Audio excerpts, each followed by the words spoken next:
Dear colleagues, I guess that we finally go on with our work because we have the 30-minute delay already, so let's respect our agenda and the regulations, please. I am not the host of this session, I'm not the moderator, but I will allow myself to say a couple of words in the beginning, as since the moment of my promotion into the head of the Antimonopoly Committee on the 19th of May, during the first days of June, I had my first business trip as the head of Antimonopoly Committee to Paris to see the working group committee on competition of OECD. And in fact, instantly, for about 2 or 3 weeks being at this position, I dipped into this ocean of knowledge, ocean of incredible people who surround you. And for me personally, it's really a pleasant day because I may say that OECD has become the members of our forum and using the panel of our forum to demonstrate what OECD is and what are the best world standards which are formulated in this so-called club of successful countries, how they can help Ukraine, as far as I understand, OECD doesn't need that much from Ukraine. Ukraine needs much more from OECD. So I am giving the floor to Sabine. Please. Microphone. Nope.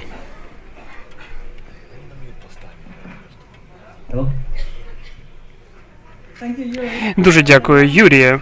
Дозвольте розпочати все ж таки вам спершу протиречити. Мені здається, що ОЕСР може також навчити багато чого. Україна може навчити нас багато чому. Я хочу почати з того, що ми надзвичайно вдячні за таку можливість презентувати ОЕСР і робочу нашу рамки на цій конференції, яку ми дуже часто обговорювали цю конференцію, і тепер можемо детальніше про це обговорити. Що, власне, the first panel, which was on inclusiveness, as you know. And inclusiveness is one of the main topics that the OECD is all about these days. And I think we already make a very good start by having an 80% female panel, which kind of counterbalances this awfully old-fashioned all-male panel that we saw in the beginning. Shame on you. But we're getting there, right? No, seriously, I'm very grateful to the Ukrainian participants on this panel and to my OECD colleagues for showcasing OECD work and also how Ukraine can actually deal with that, what's useful and not. So let me briefly introduce my panelists, which is Gabriela Miranda, colleague senior policy expert from our Global Relations Secretariat in charge of Ukraine work. We will then have Ksenia Lyapina, head of the State Regulatory Service of Ukraine, followed by Maryna Tsapok, who is resident advisor to the OECD Anti-Corruption Network. And then, of course, someone who doesn't need to be introduced, Yuriy Terentyev. And between the two of us, we will then put the focus a bit more in the direction of competition work. But let me start by giving the floor to Gabriela. As I said, that's the lady where all Ukraine work comes together at the OECD. Your first point of call here. And we're really trying hard to integrate everything. Gabriela, please. Thank you, Sabine, and thank you to all for being here in this session. There are many familiar faces, and I'm very pleased also to get into the competition network. Of course, with Yuriy and through Sabine, we work very closely, but it's good to have, as you said, this inclusive approach to OECD work in Ukraine. I have a very short presentation that, if it's ready, we'll display it. Otherwise, doesn't need to be presented. But I'll briefly say what OECD is, because I think there's some sort of misconnection with the reform and the policy making sometimes, and you will see the wealth that can OECD bring to your country and to your policy making, because there's no point in reinventing the wheel when the wheel is already been invented. So are you putting the presentation on? If not, doesn't matter. So just to say that the OECD, as you may know, is formed by 35 countries. mostly European, but also North America, Asia Pacific, so the more industrialized, quote-unquote, countries that got together some years ago, to collect knowledge, experiences, best practices, and to ask the Secretariat, who is Sabine, me, and other colleagues based in Paris, to put together some reasoning behind. So what is happening in Latvia, what is happening in the United States, what is happening in Australia that makes them successful in different policy areas. So we cover all policy areas, from competition to health to competitiveness, you name them. So we work at a government-wide level. We work with our 35 members, as you can see, in data analysis. We're very well known in terms of our statistics database. We're a forum of intergovernmental cooperation, which provides platforms for our 35 members to meet at least twice a year in different policy platforms. One example is the one that Yuriy gave on the competition committee in OECD, but we have over 300, I think, bodies that meet regularly to discuss. And these are represented by members from the capital, coming to share their experience and sharing their problems, addressing them, and then we as Secretariat consolidate those in what we call the instruments. So once these instruments or standards are set, we share them and we try to keep up the quality level. And that's why membership is so restricted, because we do think that keeping these standards high makes us unique. So we don't give money, we don't give technical assistance, we give this wealth of knowledge, and we set or assist countries in setting their framework right, so they can push the policy reforms forward. In 2014, the OECD responded positively to a request of the government of Ukraine to enhance our support. Of course, Ukraine is not a member of the organization, but has been very closely collaborating with us since independence. But in 2014, we strengthened the cooperation. We signed a memorandum of understanding with the government that was renewed in 2016. With Prime Minister Groisman for 2 more years. So we are carrying out this memorandum of understanding through the action plan. So the action plan was signed in the presence of President Poroshenko because this is the meat of the memorandum of understanding. So we have a political agreement, we have a willingness that is shown, but what is behind that? So we work with your government in identifying the priority areas to collaborate between OECD and Ukraine, and we came up with 3 pillars, which of course now they seem obvious, but at the time it took us a while and long consultation processes with all the ministries to come up with these 3 areas of priority intervention. These pillars include different reviews, 29 reviews and projects that OECD Secretariat will or is willing to implement as funding is made available. Adherence to several instruments. As I said, these instruments are our quality labels, so to say, where Ukraine can aspire to adhere and participate in different bodies as the competition committee, but others that are also at their disposal, as for instance the regulatory policy committee, where Ms. Liapina also participates regularly. So what has happened until now, since 2014? In the pillar on anti-corruption, you can see the work that has been done, and Maryna is going to go deep into the work on the anti-corruption network here. But just to give you a highlight of what are the main kind of outcomes or achievements from Ukraine in this area, besides, of course, the creation of the Business Ombudsman Council together with EBRD.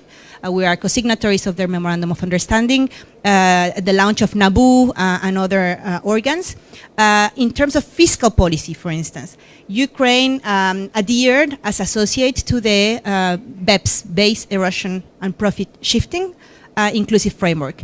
This is a very notorious and well-known instrument worldwide, which provides for more transparency and better exchange of information of fiscal authorities in terms of fiscal issues.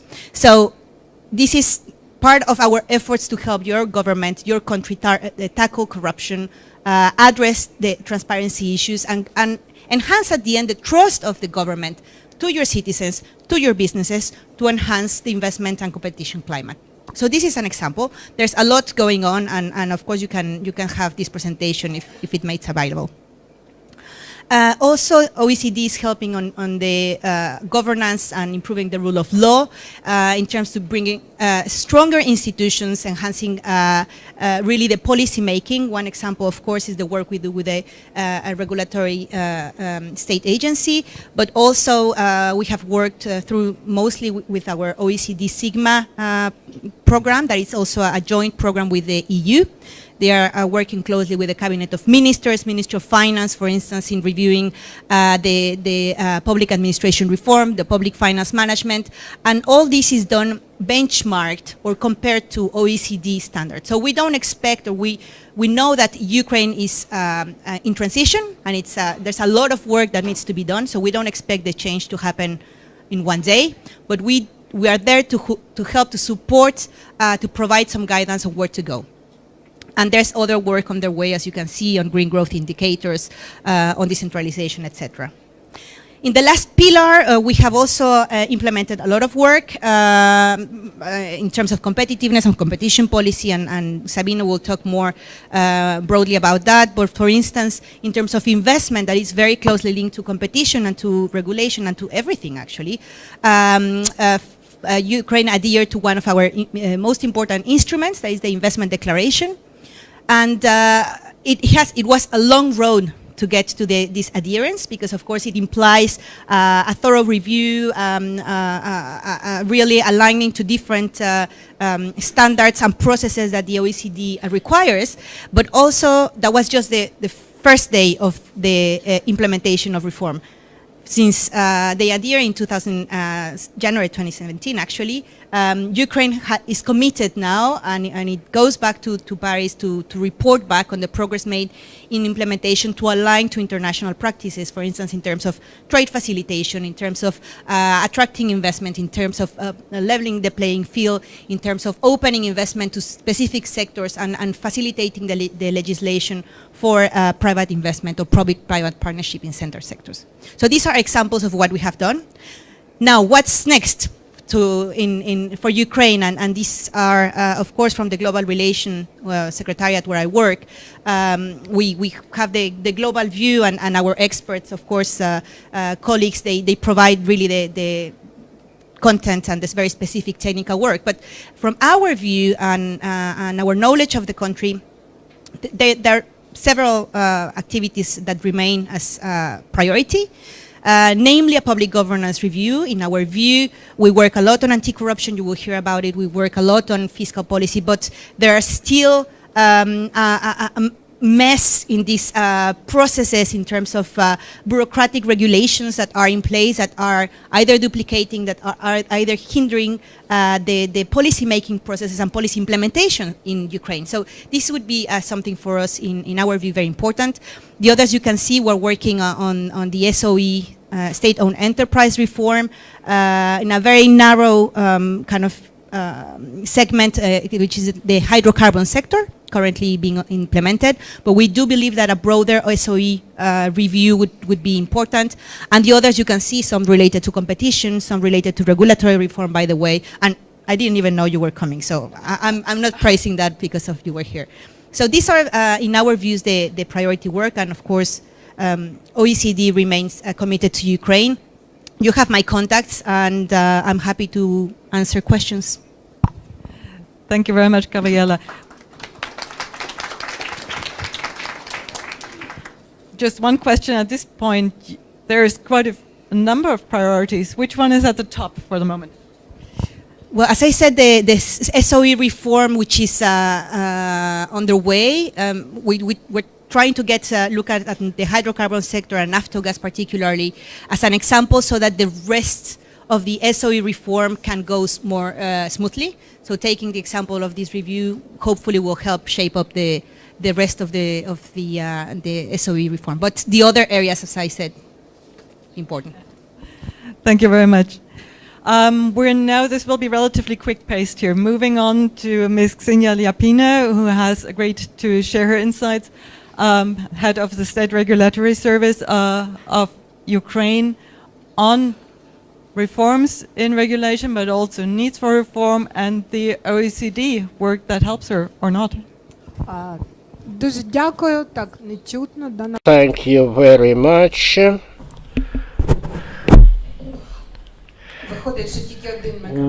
Well, I see we have only one microphone working. No, thank you all, colleagues. I wanted to say that yet in 2015 we started very active work with the relevant regulatory committee of the OECD, because we found out that that's probably the most systemic aid where you can buy answers to almost all questions, and all these answers would be based on the experience of the countries that have already implemented the steps that we just are intending to implement. So the question would be, what's the best way to do it so that that works? Well, it's really invaluable experience. We tried to look for this experience in a number of different countries, but even the European Union is unable to provide this kind of very systematic assistance, because they sometimes might deviate from the best practices of regulation. Like, for instance, UK left the EU, so there are quite a few, very few countries to demonstrate this best experience. So OECD is a very serious source of knowledge and experience for us. I'd like to stress that the regulatory reform is very much related to this inspiration to develop the competition, because actually the deregulation, when you remove unnecessary barriers, lead to enhancement of the competition. This elimination of the barriers certainly reduce corruption. When you don't have a barrier, you do not have to overcome it, so you don't have to pay bribes.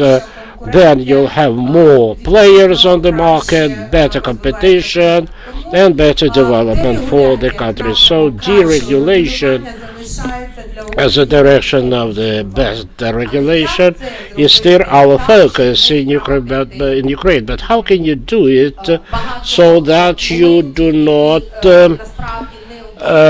omit some aspects that really need to be regulated? So according to our agreement with the EU, we're supposed to build a modern, competitive and transparent regulatory system which would not have unnecessary costs and barriers, but at the same time would regulate the relations in such a way that the business feels protected in the country. That's a very ambitious task, and we are certainly using actively the OECD experience. As you know, in addition to deregulation, which means actually cancellation of unnecessary regulations or provisions, we've been doing that already for almost 3 years. Like twice or 3 times a year we just cancel the obsolete regulations inherited since the Soviet times. Sometimes we had to cancel it at Soviet epoch era regulations. We are still working on that, but now another direction is gaining importance. I am talking about looking for unnecessary administrative costs to regulate them so that they become effective and efficient at a minimal expense, not only from the governmental point of view, but also from the business point of view, so that we make sure that business spend with compliance the minimal amounts, the minimal cost. This regulation should be very unambiguous so that they cannot be interpreted in different ways. That's another important direction of our activities. So within the framework of our reform, we have also another ambitious task for us, You know that Ukraine has quite a good regulation of the process of producing regulations. I mean, every regulatory draft is supported with analysis of regulatory impact and cost-benefit analysis, plus we try to predict the expenses, the cost, how much that will cost to business to comply with the specific regulation. That's important because before 2015 we didn't implement this methodology and no calculations of that kind had ever been made. So one could not understand whether this specific regulation will entail any additional cost to business to comply with. Now these kind of calculations are made for each specific draft regulation.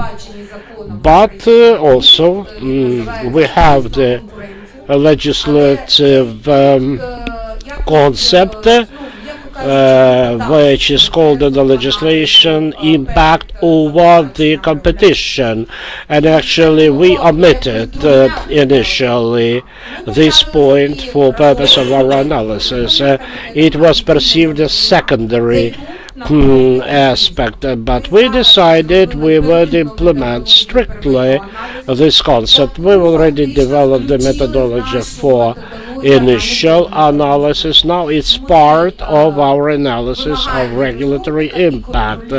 So we request that the drafters also answer questions concerning impact of their specific regulation over the competition. And when we see that such impact will be of essence, then we turn on the procedure of obtain consent of Antimonopoly Committee. Again, they operate on the basis of their methodologies of another competition impact analysis. They also borrow those methodologies from OECD, but we are confident that we certainly need to involve that if we see any serious potential impact over the competition. We have already have some joint experience with the Antimonopoly Committee. I'm talking about licensing conditions for lotteries. That looks now like a detective story, you know. But we've analyzed the regulatory impact of this document and found out that this document will have very serious impact over the competition just by creating a monopoly for a single player at that market, and the single player will not be state-owned. So the Anti-Monopoly Committee was engaged into analysis of the real need of such monopoly in the country. So that's quite a fresh example of how the methodologies can be applied and effectively used. It looks like a very bureaucratic, very boring effort, and I often hear from the drafters of different reforms that, look, we want to do it better. We've developed so wonderful reforms, so you want us to make all these boring calculations? That's a huge burden on us. It's so hard and difficult. Yes, dear friends, that's work, but who told you that work can be easy? This work is necessary, in fact, because I think it's the wrong time to make any further experiments with the economy of Ukraine. First we need to understand the impact of any potential regulation and then implement the relevant reforms. So I'm confident that the regulatory reform and the reform in support of further competition certainly needs to be part of other sectoral reforms like transport, medical care, competition, and effective regulation. These are two basic things that have to be ensured by Ukraine in all sectors. Once again, our thanks to OECD. Soon we'll have another meeting with them, the session of our committee, which will take place at the Regulatory Committee of the OECD. Will continue our work in order to enhance our knowledge and methodological skills. OECD has this slogan, better governance for better life. I would say better regulation for better life. That's important for Ukraine. Thank you. Thank you very much, Xenia. That was very impressive, and also it was very rewarding from an OECD perspective to listen to you. One quick question.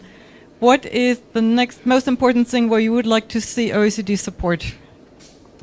Який наступний крок ви хотіли б мати з боку ОСР на підтримку вашої роботи? In fact, our most important issue is to involve OECD to analysis of our regulatory policy. For us, that would be a good step in support of our efforts and to strengthen our positions to ensure compliance with regulations. I know that requires additional resources. For Ukraine, resources is always a problem, but I think we would be able to. Let's hope so. Thank you very much, Xenia. I'm now trying to move the discussion a bit more in the direction of competition, because that's what you're here for, right? You were prepared to listen to competition topics, I think mostly, but I mean, we have already discussed this in the first panel. It's not all about competition. I mean, what we're after are important topics. We want more investment, a better business climate, regulatory reform, better public spending. We need to have in mind the SOEs and their role. We want structural change. We want better public services. We want a green economy and an environment that we can actually live in, and so on. And these are all goals that the OECD is certainly supporting. Now, when you listen to competition people talking, you sometimes might have the impression that it's all about competition. And is that actually true? Certainly not. The answer is no.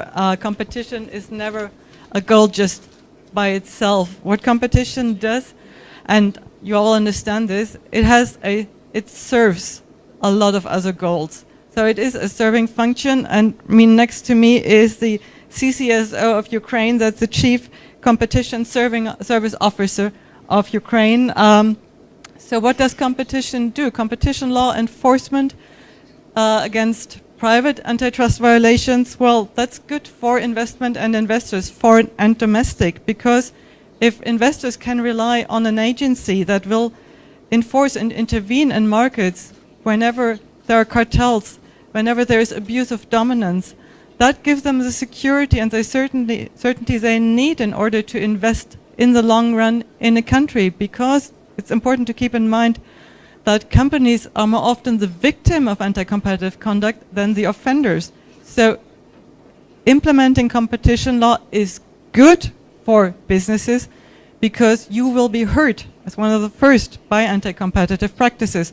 So a strong agency helps businesses and is not the enemy of the business community. The same is true for any goals that we have with regard to trade, international and domestic, and also to innovation.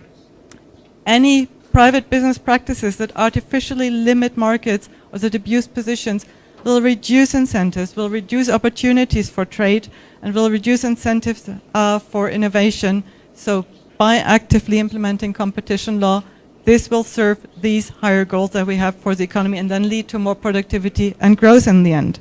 And of course, we should not forget about merger control, one of very important tasks of a competition agency. And that is really something that we do before things happen. So we need ex-ante merger control before mergers are being done and concluded in order to prevent the creation of strong market positions that are then very hard to remedy when they occur, and then there's a high incentive to also make use or abuse a strong market position. However, and that's already a lot of work, but an agency service mandate doesn't end here. It's just the start. We often see that one of the main offenders of competition law principles is the state and its state bodies. because the state has very powerful tools to violate competition principles. That can be via subsidies, state aid, favorable treatment of state-owned enterprises, and of course, laws and regulations. And here, I mean, we have heard about this. It is really one of the main tasks for an agency to also to help your regulatory bodies to advocate against competition violations, keep markets open. And here the OECD also provides you with powerful tools. That's the OECD's Competition Assessment Toolkit. And I know that this has basically flown into your competition assessment principles that are being applied in Ukraine, which is great to see. And their aim is really not to interfere with legitimate government decisions, saying this is a policy goal we pursue with a regulation or a certain measure. That's not our job as enforcers. We're not politically elected. But we can point out where there is unnecessary restriction of competition. And by just opening markets a tiny bit, we can have tremendous success and benefits for consumers. And the OECD knows what it's talking about. We have implemented this as full-blown programs in quite a number of countries with literally billions in terms of consumer benefits, in addition, just by opening markets. Another very important area of state action is public procurement. And again, more competition can do miracles for a society, I promise. Public procurement seems to be one of the preferred victims of cartelized behavior. Why that is, well, we can only speculate, but there's a lot of money involved. The ones that are in charge of public procurement are not spending their own money, and often they're not even paid for being frugal with that money. And it seems to be particularly easy to get away with bid rigging, so we need to make that harder. We estimate that the average cartel overcharge is anywhere between 10 and 30% of the purchasing price. Now just imagine, by detecting and prosecuting these cartels, and by even better creating an environment and purchasing conditions that make it harder for cartels to operate, how much money we can save for society. And it was mentioned in the first panel, this is money to be spent on education, on the environment, on social services, and more equality, on making the transition into more competitive work, if we have unemployment, easier. And this money will be stolen from the taxpayers' pockets, from the people of Ukraine, if we don't act in a very decisive manner against this.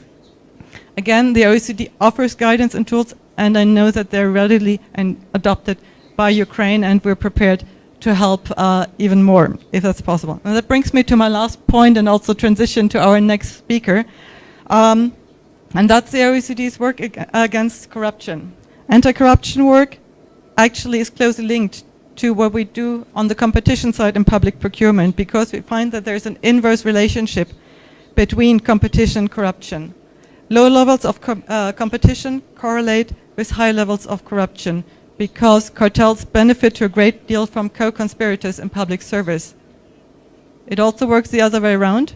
If there's low levels of corruption, that provides trust to the business community. You will actually participate in a tender if you know that you actually have a chance, and if it's not a game that has already been played without you. So you will create more competition, more competitive markets by having lower levels of corruption. So I hope to have shown a little bit, and you've heard a lot more about this in the morning already, how competition serves these other goals. So it's not a goal by itself, but it is one of the basic pillars for an economy, for a market economy, to work at all. But now I'd like to ask Maryna to elaborate a bit more on the anti-corruption policies of the OECD and how it's implemented in Ukraine. Thank you, Sabine. Я продовжу українською. I will keep on speaking in Ukrainian. Well, indeed, we've had many discussions about the need to really arrange for proper operation of anti-corruption measures. So it's really corruption related to competition. Let me share with you information about OECD efforts to counter corruption in Ukraine. Maybe it would be interesting for you to hear about some potential new and additional ways for our cooperation. Well, I have my presentation in English. I think that will be to convenience of all of participants. You may follow. It's in English. So thanks to Gabriela, she really made a very good introduction about describing the OECD. Indeed, that's a huge organization with a number of sectors of activity.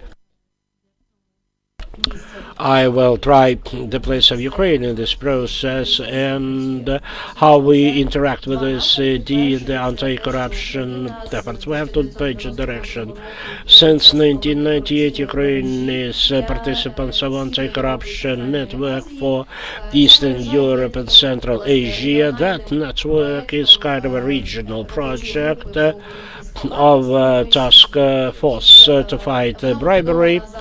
This is part of OECD, and actually this group unites representatives of the countries which are not OECD members. There the goal is to expand OECD standards to those which are still not members of successful countries club. So these activities cover a lot of different countries from Estonia to Mongolia, and another club where OECD provides support to Ukraine. This is very non-typical direction. Gabriela said the OECD can provide expertise and suggest policies to improve the economic space. But Ukraine is also implementing the technical assistance project, which is not a large project, but still it was initiated by OECD leadership in view of Ukraine's progress with the reform, and actually OECD wanted to make these reforms more efficient. This project was initiated yet in 2007. It was then smaller and rather concentrated around experts' advice to implement better standards in anti-corruption area. By the way, it was then when the first law on anti-corruption office was drafted, but I'll talk about the details later. Now I'd like to say a few words about Ukrainian anti-corruption network. Ukraine is participants of all activities of anti-corruption network. I'll share with you three areas. The first one, and here I want you to understand that that's the tool where we can really interact with your community. That's the monitoring within the framework of Istanbul Action Plan. That's one of the most comprehensive monitorings or ratings for Ukraine's compliance with the specific standards. Now there is the fourth round of this monitoring, and actually that's the monitoring which, so to speak, is kind of a peer-to-peer monitoring where the participants of the anti-corruption network assess each other with respect to their progress in implementation of anti-corruption policies. Another area are subject matter research conducted by OECD in different political areas on this subject matter. The research also involves experts from many countries, not necessarily OECD members, and actually one of the OECD profiles is to recommend some policies, and the subject matter research in the anti-corruption area cover many topics like asset declaration, corruption prevention. And now OECD has started preparing the next survey concerning independence of the prosecutor's office. And the third area where Ukraine is actively participating, that's the network of law enforcement authorities of the anti-corruption network countries. Again, they are structured based on the same logic as any other directorate. Within OECD, this network unites the representatives of law enforcement authorities of the network, and they just communicate and discuss potential improvement areas and maybe some joint steps to achieve success. This actually network is also very useful because when they meet, it's not only an opportunity to meet for different representatives of various countries, but that's where the practitioners meet. I mean, those officers who investigate the transnational case of corruption, then they have the opportunity to discuss their targets with the countries where these targets are, thus enhancing the capabilities to fight corruption. Well, also, I promised I would say a few words about the monitoring.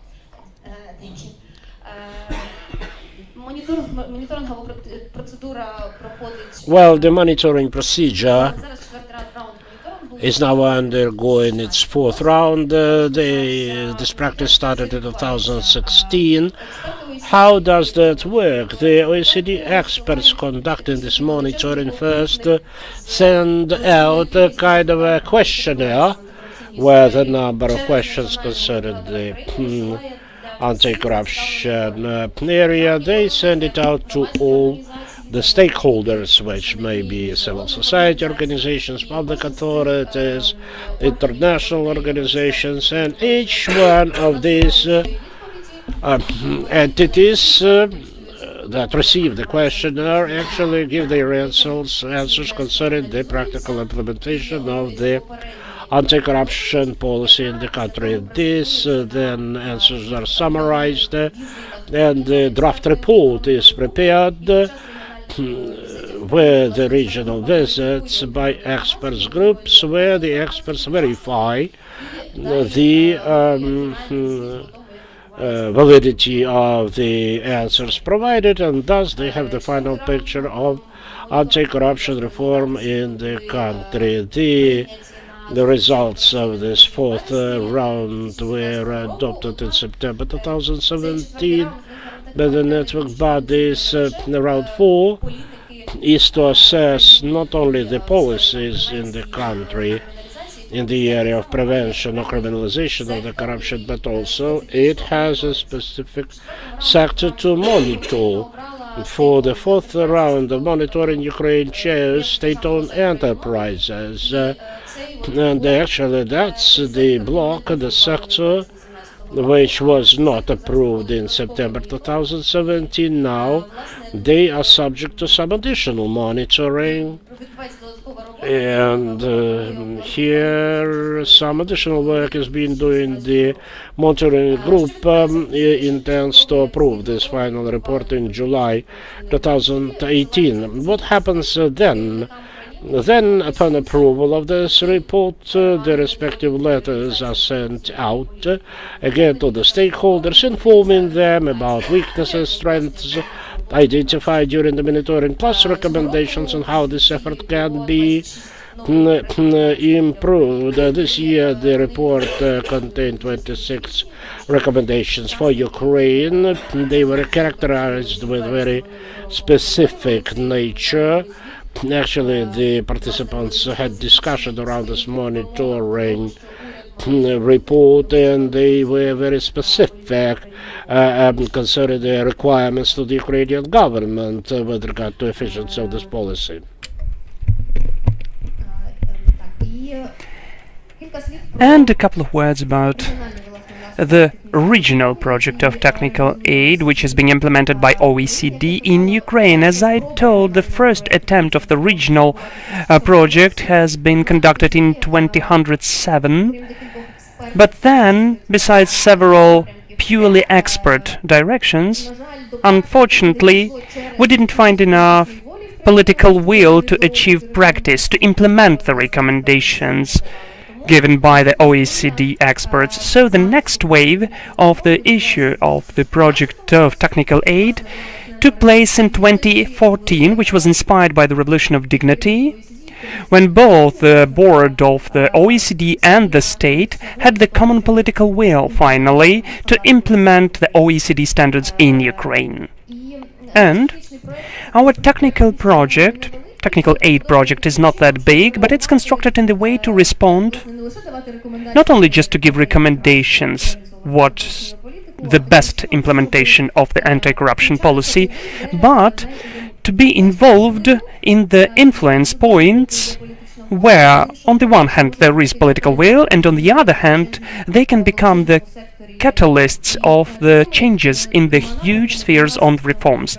Those two directions are, in this assistance, are the criminalization of top corruption and the trend of fight with corruptions in the private sector. So on the one hand, we are working with the law enforcement, which investigate corruptions. I mean, NABU, SAPO, FIU, financial monitoring, and the newly created ARMOR. And on the other hand, OECD, as Gabriela has mentioned, is together with EBRD are the main organizations which support the development of the Business Ombudsman Council and all of the initiatives which are being implemented by Business Ombudsman.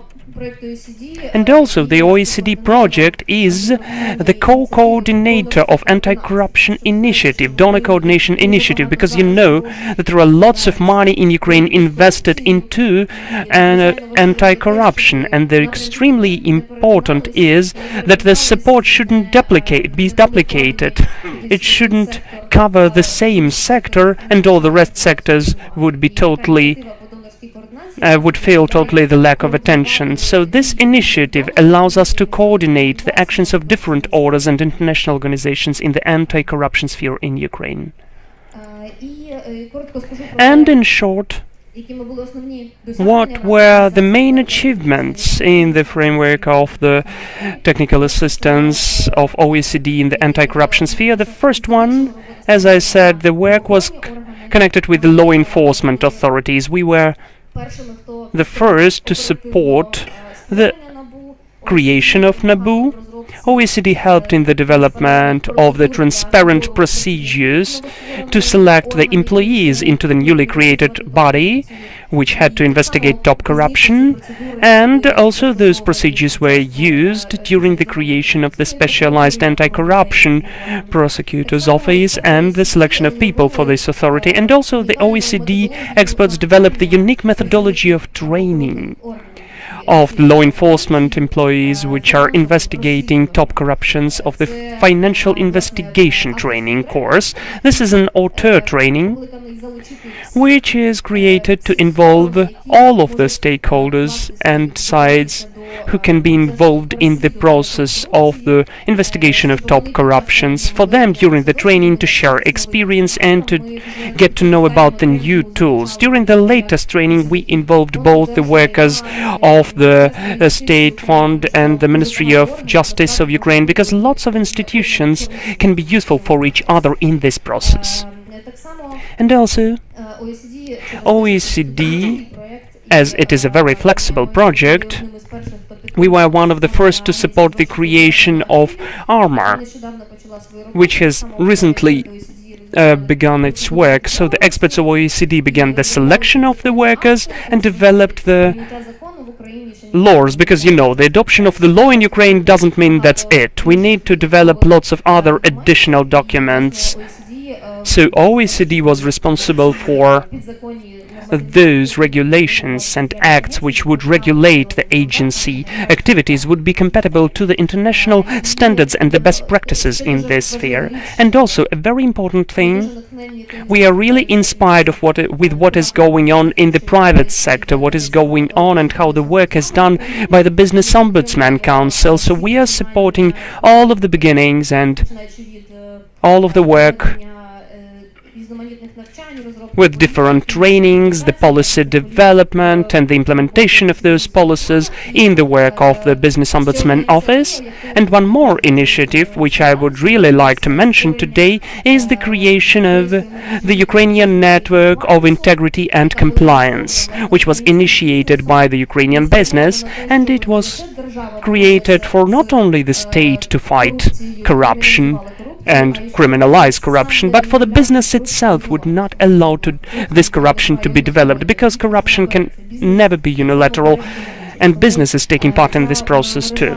So this network, Ukrainian network of integrity and compliance, is created to involve Ukrainian business who has the certain will for that, to come closer to the certain standards of transparency of business. And OECD, together with EBRD, are supporting this initiative. We really hope that it will develop actively and efficiently. Thank you.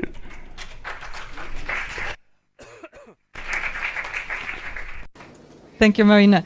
One very quick last question. I mean, I've put the competition community at your feet here. Where would you like to see us or see more support for your work? Thank you. Так, як я казала As раніше, I've already mentioned, it would be very important for us to cooperate and to make it more efficient. So again, I'd like to come back to the topic of the monitoring in the framework of the Istanbul Plan of Actions. As I already mentioned before, the sector which is being monitored during this round of state-owned enterprises, the development of the recommendations and guidelines in this sector, and in the end of March there will be the visit of OECD experts to Ukraine to work on this monitoring. And during this visit, the national coordinator, which is the National Agency of Corruption Preventions, invites all of the interested representatives to those meetings, which can give any information about what's going on at the sector. So I'd like to invite all of you who are interested to give any information in this monitoring, or to communicate with the national coordinator, or communicate with OECD. In fact, after the session you come up to me, and I will give you the contact of the monitoring group with whom you can directly communicate and send them any information which you have. And in July, when we'll adopt during the meeting the ACN and of the final report adoption, we invite to take part in this process not only the representatives of the government, but of the public sector too, and international organizations too. So any investment of yours into this process will be really valuable for us. And another direction, as I told about the technical assistance project, we've got several interesting tools with which we're working, in particular the training on financial investigations. I'm sure that such a model can be interesting to use in your sector, and we would be ready, as this is the end of the first stage of the project and we are developing the directions for the future. We would be glad to begin the dialogue process to involve your environment to use these tools in the anti-corruption sphere. Thank you. Thank you very much. So you heard the invitation. Get involved with this work, not only in the competition sphere, but in the very closely related anti-corruption sphere as well. We're now turning to the more closely narrow competition part of this panel, and of course Yuriy will tell us where are the links to all the other policy areas in his work, and also what are the current developments. But I'm also going, German as I am, to check on the homework that we left last year for the AMC to do, and that was last year we launched, more or less a year ago exactly, an update on the peer reviews that had been conducted on Ukraine. We have a relatively long history of peer reviews, and since a lot has happened since the first in 2008, the follow-up review by Unctad in 2013, we thought, okay, we check what's been done and what's still left open. And the recommendations that we issued a year ago, just to briefly summarize them, what we've seen, and they're targeted the government of Ukraine, but also the AMC. We saw a severe lack of funding for the AMC in absolute terms, but also in relative terms compared to other state agencies, but also in relation to all the additional tasks that have been put on your shoulders, like state aid and public procurement reviews. We had concerns about the institutional independence of the AMC. We thought that the legal framework for the prosecution of hardcore cartels and bid rigging could actually need some strengthening. There were still, and that was from the very beginning, substantial conflicts with the Code of Conduct of Ukraine, Code of Commerce of Ukraine, And that certainly creates a lot of unnecessary uncertainty and clarity for undertakings, meaning for investment, and so on. And then finally, we also called on the agency to make even more of an effort to prioritize and to give the agency the discretion to pursue cases or not, so to enable it to prioritize, but also to make more of an effort to communicate its work to the business community and also to the general public. So Yuriy, very interested to see what has happened since. Thank you, Sabine. Happened is a verb which implies that it was not that much of our participation, so but in fact it was a lot of our effort taken on that. Я зараз продовжу. So look, what can I tell you about when we are speaking about how, in fact, what's expected by the business, by the lawyers and by international community from Ukrainian authority of the state power. Of course, you are expecting transparency, efficiency, predictability, professionalism, being modern,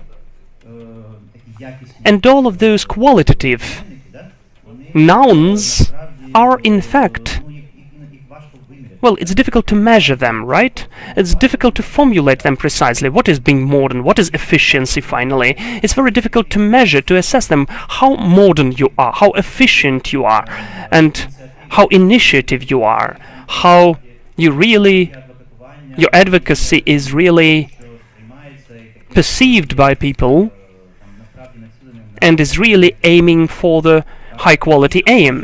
Thus, in fact, I will repeat my words, and I already mentioned about that, those colossal developments which, on the one hand, we can find according to each topic on the basis of the Competition Committee of OECD and other linked spheres, which are connected with the economic development and competition policy, they are colossal source of the practical branch knowledge for the Anti-Monopoly Committee. For instance, I'm really grateful for OECD because approximately twice a year you refresh the Competition Committee outputs. That is, every half a year, you have a very detailed discussion of the topics in the Competition Committee, and during the last, well, since 2000, it seems to me, since the beginning of 2000, for 15 years of work, we saved the huge directory of those topics, which are incredibly studied in all of the details. They have been analyzed not only like a textbook, but in fact they are having the practical experience of regulation, of the use of law in each separate countries, because the countries are different. There is an English term of convergence.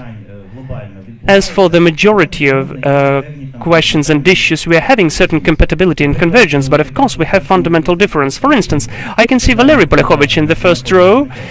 He is from the Antimonopoly Committee, he's the state representative. And for instance, those investigations as for the petroleum case, working on this investigation, we've processed 1,000 of pages of all of those reports of fuel and competition, experience of Germany, of Australia, and lots of other countries. This is not only about the techniques and methodologies of the use of law, because the Anti-Corruption Committee, Anti-Monopoly Committee is not the X, but besides the punishment, they should give the solution, what we should do to change this situation. That is why this is a colossal source of knowledge for us, and honestly speaking, with those whom I know personally, I'm willing to share the OECD links for you to use them in your work too. I will come to the question Sabine asked now. I mean the status of the recommendation implementation, but again, I'd like to come back to the topic which we discussed about 10-15 minutes ago. Yes, how can we measure the success? How can we measure the efficiency? Mostly, the highest art is to transform the complicated things into the simple things. So I will just name you an example. What is, in our case, the practical work on the competition impact assessment? The competition impact assessment. As long as Anti-Monopoly Committee exists, the same period of time we analyze the regulations and laws. In 2016, if I'm not mistaken, I remember 1,554 regulations which came through the Anti-Monopoly Committee and they were approved or had certain remarks and so on. But how can we guarantee that each employee of Anti-Monopoly Committee analyzing the regulation of his sphere means the same when he is saying about the real assessment of the regulation or the law? That is why we took the development of OECD, I mean the tool on the competition assessment impact. This is one or two books which include the detailed algorithm, a very simple scheme which opens the question and answers the question, what is the competition assessment impact? And Ksenia has mentioned that this algorithm has to be integrated and included into the process, or it can be simultaneous with the process of the assessment of regulatory influence. But now, with an internal decree, we defined that during the assessment of the laws, we need to use the internal checklist, which duplicates, well, which is the checklist, the document on competition assessment impact, and we also communicated and sent the letters to the correspondent ministries and institutions, which are our vis-à-vis, the most often vis-à-vis in this process, for them to conduct self-analysis without waiting the negative reaction from the Anti-Monopoly Committee, but to be the first to respond, for them to predict our response and our reaction, and for them to understand that Anti-Monopoly Committee is not the black box, but the authority which must answer 4 questions. Those questions are whether the law can lead to the following consequences, whether it limits the number or narrows the circles of suppliers. The first question. And there are rather precise sub-questions. Whether you have the limited rights for the supply, whether you have the regiment of the licensing to approve the entrepreneurship, whether you increase the price of the coming into the market, where you have the geographical barrier or obstacles.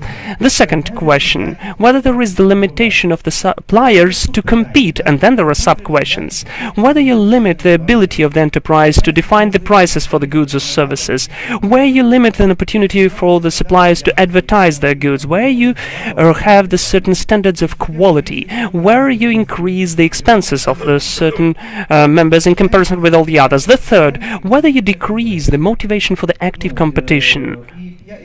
And the fourth, a big question, is whether you limit or restrict the choice and the access of consumers to the necessary information. So, in fact, we are going away from the art, from the definition of competition, to the science. This is the very precise rational algorithm, which is very binary. Yes, no, yes, no, yes, no. And if you answer no, I'm sorry, there is the precise exact reason according to which this law can have certain remarks as for the negative competitive influence. This is not my personal position. This is not the personal position of any state official or any executive at the local level.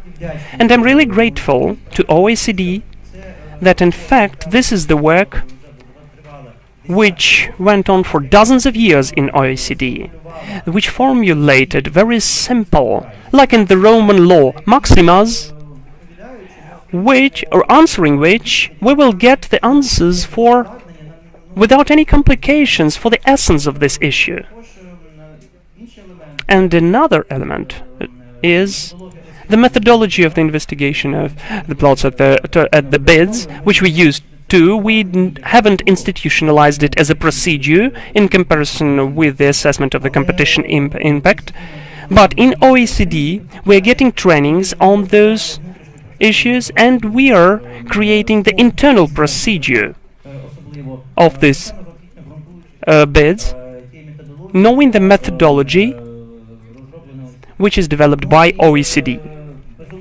And undoubtedly, those are two core documents about the competition which are closely connected with corruption. Because in Ukraine, corruption and monopolization, corruption and competition oppression is close to each other. I think it's not a secret for anyone that in the United States of America, they've got a kind of a liberal attitude towards whether the dominating subject can, at the market, can make the higher pricing. Because in the majority of cases, the subject who is legally achieving dominating state at the market has an opportunity to compensate those investments he's done to achieve that. In Ukraine, the majority of monopolists in this or that way have gained their monopoly position in some contradictory ways. That is why those questions are really interconnected, and our separate function as of the public procurement, we have an opportunity to cooperate with anti-corruption authorities, giving the information on the facts of apparent corruption from the, or for instance, the plot from the participants of the tender. And during the year, we're giving several dozens of materials to anti-corruption authorities connected with the corruption violations. This system is also working in the reverse order, because we are having signals from the Security Service and National Anti-Corruption Bureau, when sometimes we hold common actions connected with the investigation or going on with some actions. And such bright examples are our investigation last year as for the auctions, as for the raw oil sales, and the ports of Ukraine, and lots of other cases when we used the developments of the law enforcement anti-corruption authorities in our work. So in fact, one of the recommendations of OECD was that if we compare Antimonopoly Committee with the Department of Justice of the US, this is the body which investigates the violations of law connected with the competition in America. For instance, the cartel plots. The Department of Justice is a law enforcement authority. We are not a law enforcement authority. We have restricted opportunities. And to compensate them, we can only cooperating with the law enforcement. Could you show my two slides? I will demonstrate them quickly. If, to be more precise, I'm really grateful. So what OECD is? OECD is very precise. We are going away from this fog, what the efficiency is, what should be a nice competition institution, to very precise exact facts. So I'm grateful that last year we finalized the process and presented the international independent review of OECD, so you had very precise recommendations what we should do to come closer to the standards which will give us an opportunity to be in the club of successful countries OECD is. So first of all, we have the block of recommendations of OECD, which were bisected into two blocks. The first recommendations for the Parliament and the government, and for the Anti-Monopoly Committee. Now we can see that in the cases when this slide shows the recommendations which are connected with the actions of the Parliament and the government, and again I'm coming back, Andriy Ivanchuk opened our forum on his own. He gave the law drafts which we discussed before, which mention several substantial issues of this list. Those are issues connected with the prioritization of the cases and the executive power of the documents and some of the fine payments. Those questions are under process, and I can't say that we can say that it's done already or performed. Not so far. But not a single regimen of the competition protection did not ever have evolution during 1 year. This is the process which is ongoing and has reasonable time restrictions. I think that it's not only in the medium-term perspective, but even during the short-term perspective, we can say that we're having certain achievements, and we'll try to solve all those questions with the legislation issues for not longer than for 3 years. And the subject and the reason for that is the intensification of our cooperation with the Parliament. Of course, we'll have the pre-election period, which will complicate the works of the Parliament, which are not priority for them. But tomorrow we planned the meeting with the Committee of the Economic Policy of Verkhovna Rada, when we'll discuss the plan of actions as for the implementation of those recommendations. As for the competence of the Antimonopoly Committee, we have a bit different picture. We've begun to solve the issues as for the National Program of the Development of Competition. The harmonization of the secondary legislation with the European practices is going on, not through some personal... Well, I can't say that this is an uncontrolled process, vice versa. This is a systematized and controlled process because it's being implemented in the framework of the twinning project with the European Union. We have a very detailed plan of the implementation of those secondary laws as for the assessment of merging and the vertical actions for the system of the secondary, for us to have the document which is really correspondent to the modern standards. The intensification of the cooperation with the law enforcement, I've already commented upon that. The program of assessment and accountability. A nice example is this book.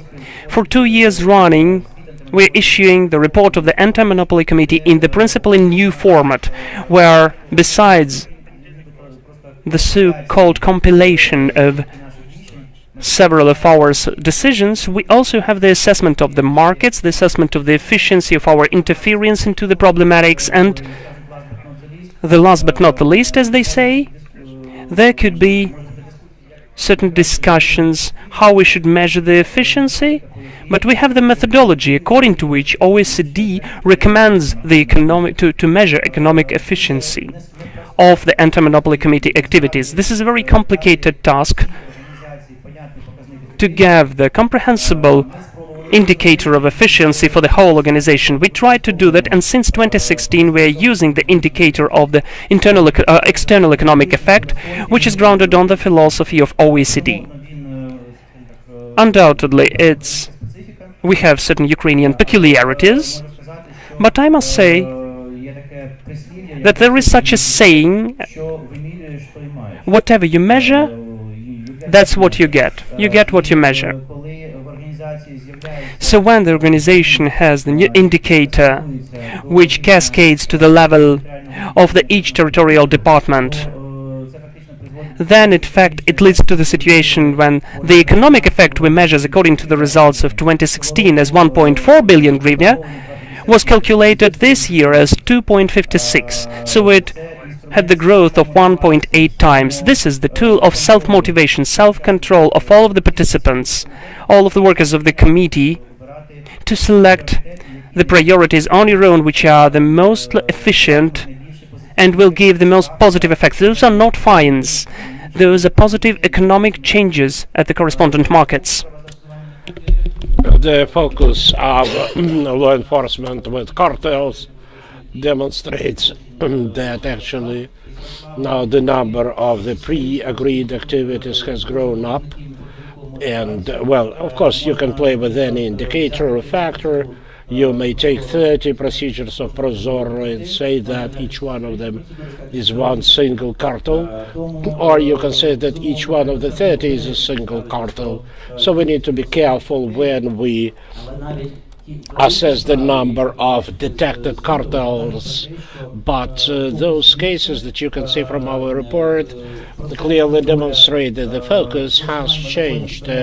The share of abuses of monopoly situation is still a problem in Ukraine, but we need to take the attitude to such abuses as significant violations, not just through simple reaction of an anti-monopoly committee.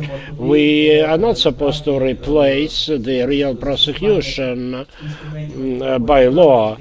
And here the use of our tools of anti-monopoly law probably damages or harms the situation because they last for too long, and normally their outcome are far from what we desire. Then we've created the Department for Economic Analysis, and all of our activities is now calculated through the economic analysis and assessed. That process has already been institutionalized.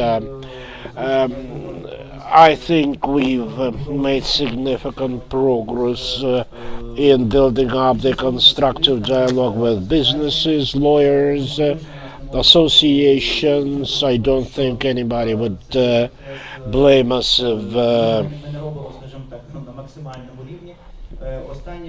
doing too little in this area. Well, of course, our communication should not take the nature of white noise. We shouldn't repeat something again and again and again until these things are not just perceived anymore. So-called white noise. We need to do what we're supposed to do and be responsible for the activities that we undertake. And I think this report is the best evidence of this, because in addition to bilateral communications, once a year we want to look back and see what we've done and what the outcomes are. Well, but from time to time, certainly we need to communicate with businesses directly. This institutionalized process of consulting concerning concentrations is now taking place. Any applicant can call Antimonopoly Committee through a hotline to find out about the status of their application. What we've implemented recently, when we saw some tension around the complaints against public acquisitions, we tried to assess the results of the work of the relevant complaint authority, and you can actually register to have a meeting with this body. So there are some matters that we intend to complete this year. Some will need more work for more years, but but the recommendation, that's very good that they are just recommendations, not direct instructions, give us an opportunity to really identify the way and the method of solution of these issues within the current Ukrainian context. So this work will continue. We're thankful to OECD and we rely on your further support.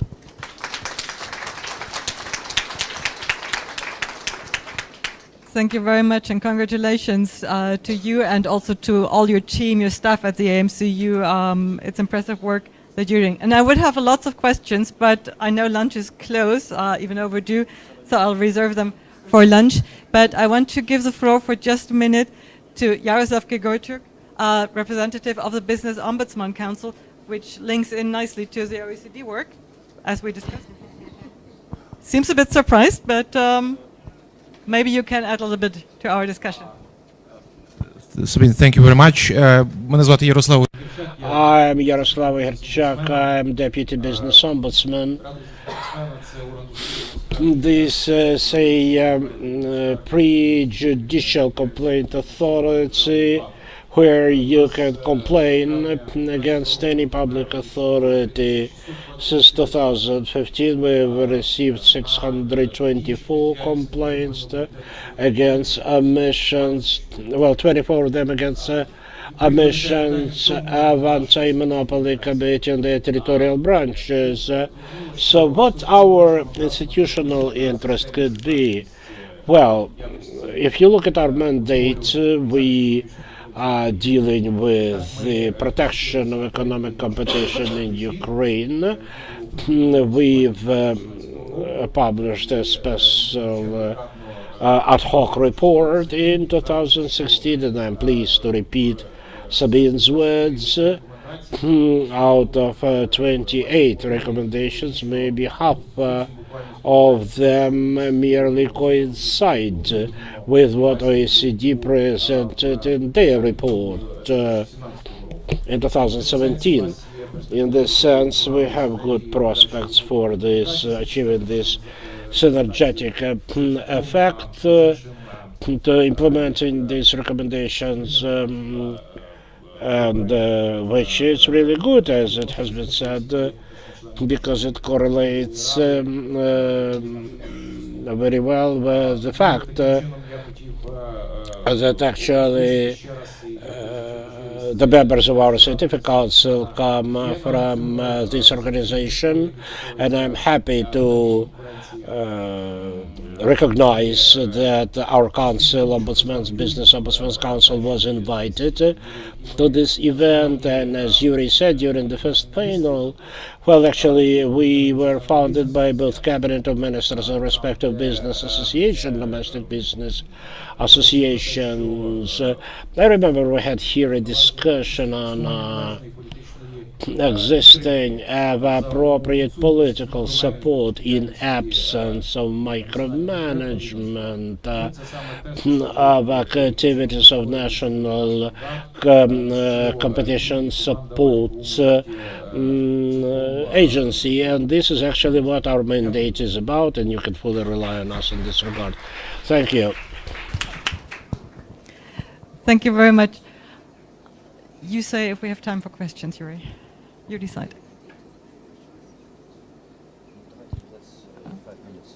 Okay, we have time for... We have 3 questions. Okay.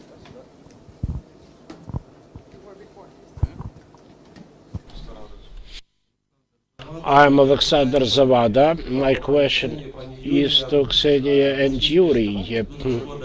Well, it's a pity that in 2014 these 4 issues, recommendations, were not taken into account when they were changing the legislation. Let me remind you, issue number 4 is consumers' access to information. And you remember that for 2 years we didn't have any system to protect the consumers' interests. Now it's being rebuilt, and in some markets the balances were violated between the regulatory policy, deregulatory policy, and protection of consumers' rights, which certainly had serious impact over the competition, because when consumers do not have information, any competition at such market would turn into dishonest competition, because the winner is supposed to cheat out the consumer.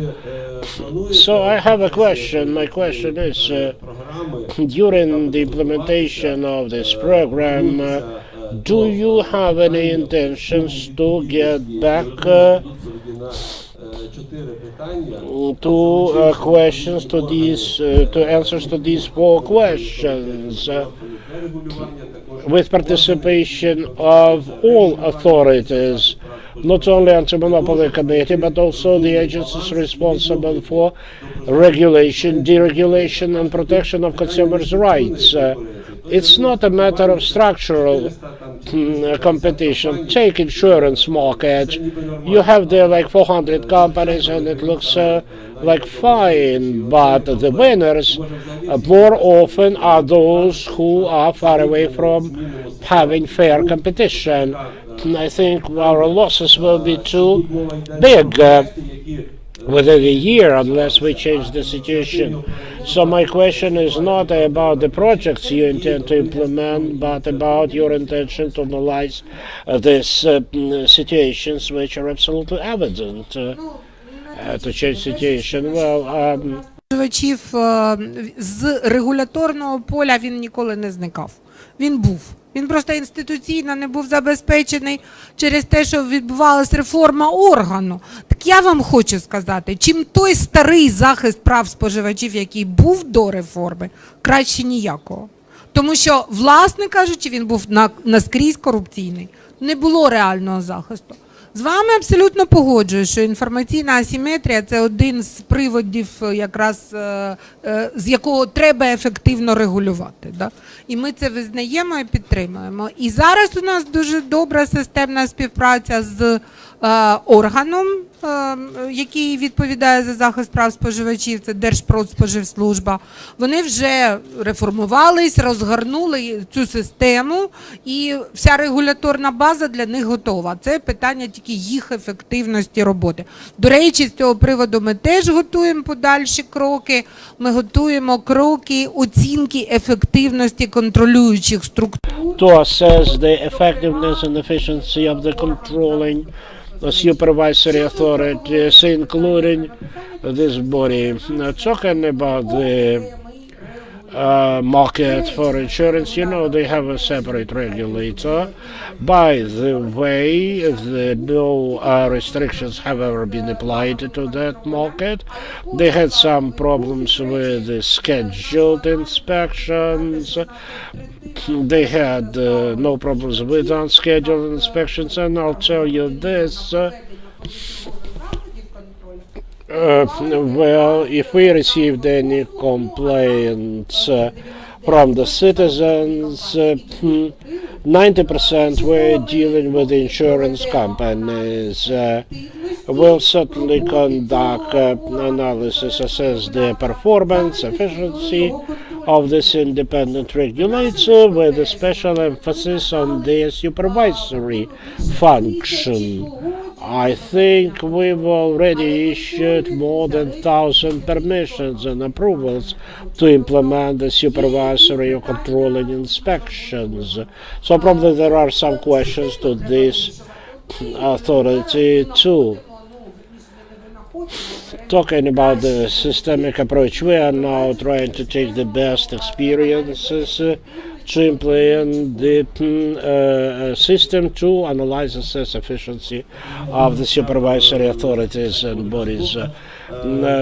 You asked this question to me too. What I could add, I think that Antimonopoly Committee has quite limited competencies in such cases. If you want a real fundamental solution to this problem, because we certainly work with the draft legislation, we can draw attention to a specific problem, but if the problem is there, we have very limited opportunities to really expedite the solution. Normally the solution is in the hands of those who own the problem. Still, we see that a big number of our investigations is related to the problems of lack of information provided to consumers concerning the quality and parameters of certain materials. Thus, the consumers are manipulated.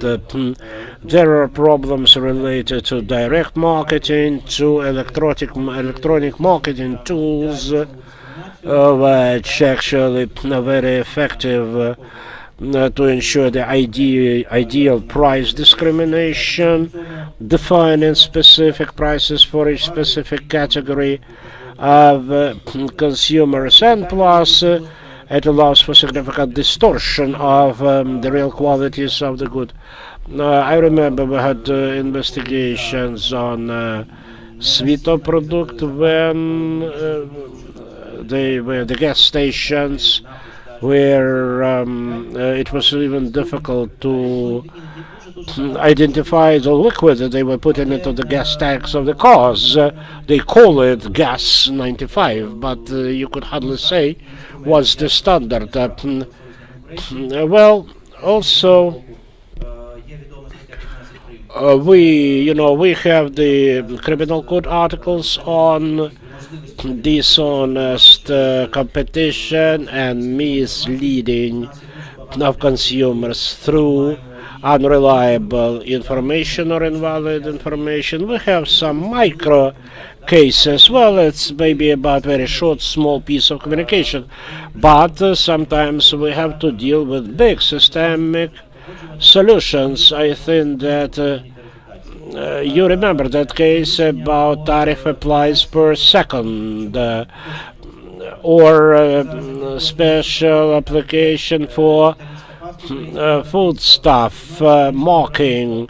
In Ukrainian supermarkets, you can see these products produced by Ukrainian producer, but it's Italian wine and Italian pasta. There's clearly manipulation with the choice of the consumer.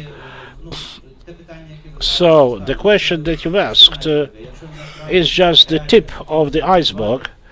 If you really want to go deep, that should be a subject matter for a different project and separate analytical effort.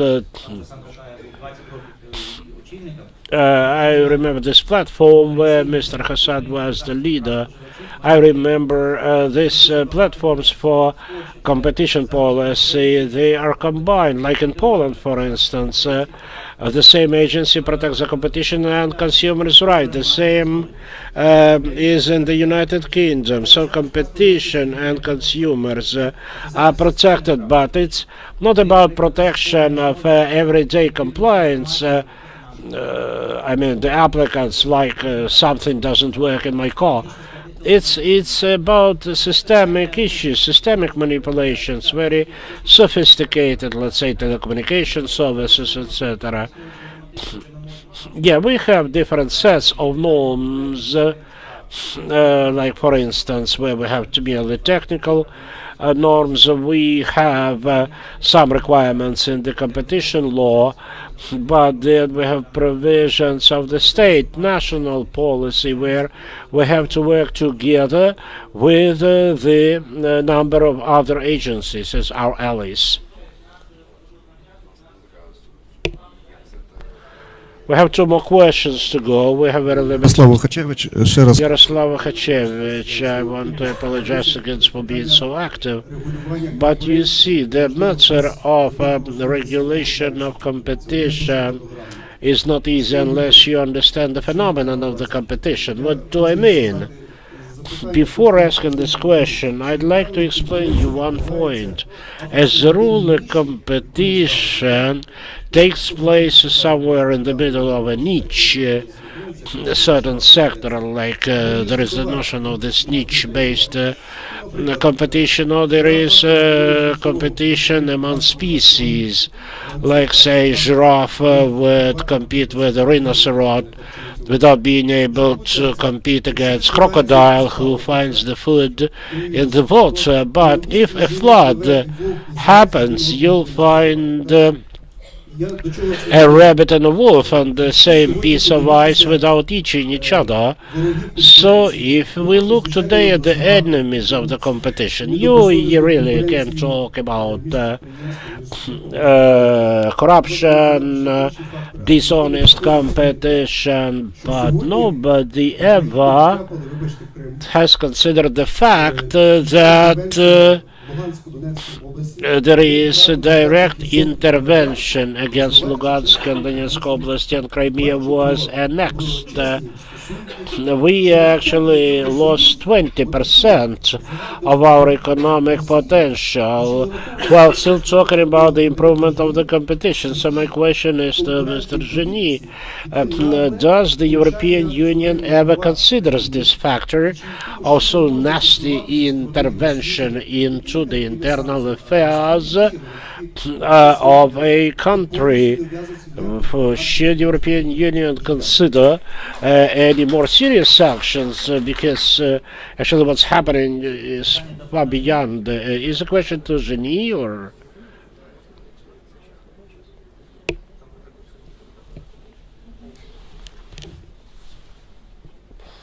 I'm not the European Union representative, and therefore I cannot answer that question. However, for the OECD, which is quite different from the European Union, the underlying question that you raise in general is a question of the extent to which competition process leads to fair results? And this is an interesting question. I was referring to it this morning when I was saying that one of the responsibilities of the state is to try to make the transition smooth in a process of reallocation of resources, and that includes giving a second chance to people who come on hard, difficult times because of competition. So I don't discount your question, but I cannot answer for the European Union. I'm not authorized to. Last question over there, right? Yeah, that's the last question.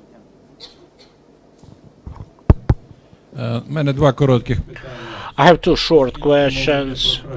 Since we're talking about better policy for better life in Ukraine, the first is about sufferings of Ukraine because of monopolization of the country. You know all these merger procedures and you know how they occur. How come we just never mention these issues during this discussion? And the second question is more specific. Monopolism in the property area, proprietary. You are aware of this so-called procedures of merger, how they do it. And the second question is about public acquisitions. That's probably to our first speaker of today's panel, because according to what I heard, based on your recommendations, many decisions are made. What do we have as the result of development of competition in the area of public acquisitions? According to the information that I have today, in Ukraine, about 40% of acquisitions in Ukraine are conducted through foreign producers, while if you take the United States, there would be just 4%. This is the extent to which we opened the market. And we are losing jobs and economy because of too large access of foreign producer to the Ukrainian market, while the differences between the prices that are winning and proposed normally is really negligible.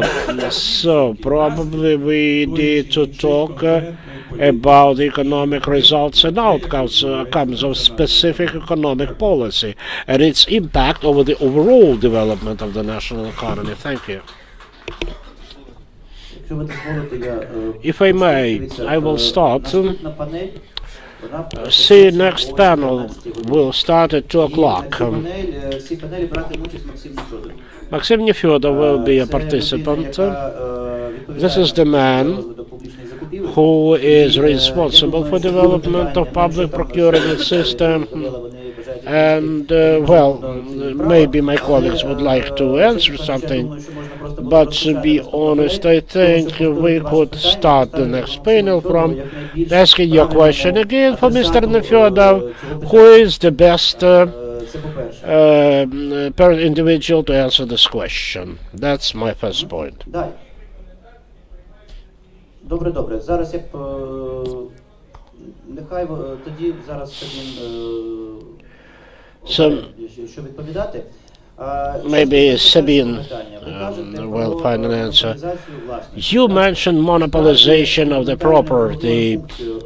In fact, the fundamental function of Antimonopoly Committee and any other similar agency in any country is to control the economic concentrations. That's why such agencies have been created, to control, to monitor the concentration. And most of developed countries of the world actually stop any anti-competitive measures as the main form of application of the law. They do it through the courts. Many countries would laugh when they hear our cases about abuse of monopoly status. because actually that's not typical for what they have in the Western countries. So from our point of view, we're implementing these functions, certainly.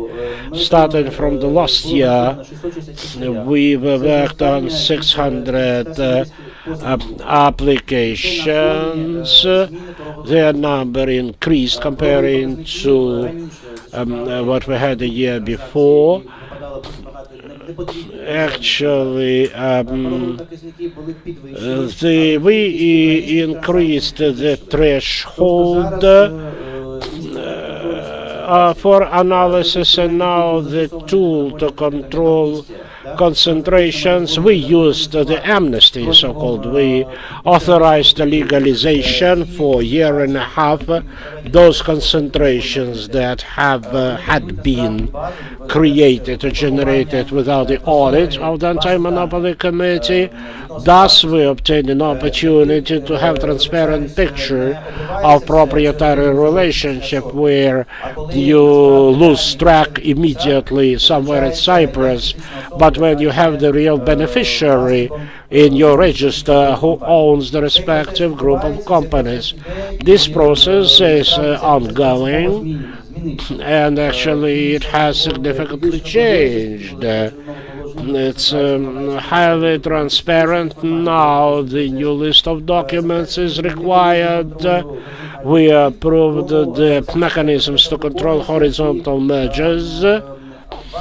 So we are doing this work, and you asked this question probably without knowing that that's our function. And my conclusion is that we need to inform businesses about the real results of our work, aiming at analyzing the concentrations. We've already prepared first draft analytical report on concentrations. We worked with a news outlet, but I think in development of the report for the next year, we will also analyze economic concentrations by branches, by sector, and I think it's there where you will find systemic answer to your question.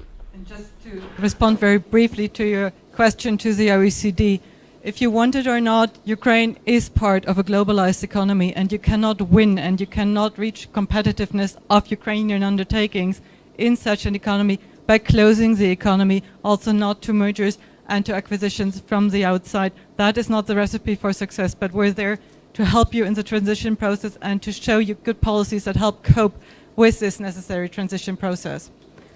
One brief comment. Very brief, just to complement what Sabine says, because you mentioned in Ukraine is 40% as compared to 4% in the United States. If you look at the United States, it's a mature market. The foreign, I would be interested to see what are the share of the foreign-born acquisitions there, because the United States is making its wealth out of these foreign investors, foreign brains that are there. Silicon Valley is a proof. So this opening and the diversification of the economy has done, it has made real gains for this. And we can see that what Ukraine has gone through in the past years, it's also partly due to the fact that it was highly tied to one single market, which was the Russian market. And when the conflict exploded, the market was failed, and the market was very vulnerable to this one and unique big market partner. So the diversification of the economy, the open of the economy, as Sabine said, are key. So we're here to help and to strengthen the institutions to maximize the absorption capacity of the country. So, and that's basically as beautiful as a closing remark that we can have.